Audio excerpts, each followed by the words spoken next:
কক্সবাজারের টেকনাফে কোস্ট গার্ডের অভিযানে বিপুল পরিমাণ ইয়াবাসহ 2 মাদক পাচারকারীকে আটক করা হয়েছে।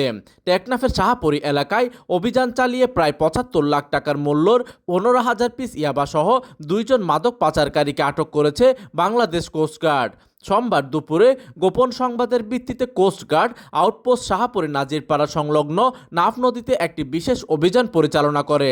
এই সময় একটি সন্দেহজনক কাঠের বোটে তল্লাশি চালিয়ে ইয়াবাগুলো উদ্ধার করা হয় এবং 2 পাচারকারীকে আটকও করা হয়েছে। মাদক পাচার রোধে তাদের অভিযান চলমান রয়েছে এবং ভবিষ্যতে এই ধরনের অভিযান অব্যাহত থাকবে। জব্দকৃত ইয়াবা, ব্যবহৃত বোট এবং আটক ব্যক্তিদের বিরুদ্ধে আইনগত ব্যবস্থা প্রক্রিয়াধীন রয়েছে। মাদক বিরোধী অভিযানে কোস্টগার্ডের এই তৎপরতা চলমান থাকবে বলে জানিয়েছে সংশ্লিষ্ট কর্তৃপক্ষ। প্রতিনিধির তথ্য ও পাঠানো চিত্রে ডেস্ক নিউজ, দিগন্তের বার্তা 24, কক্সবাজার।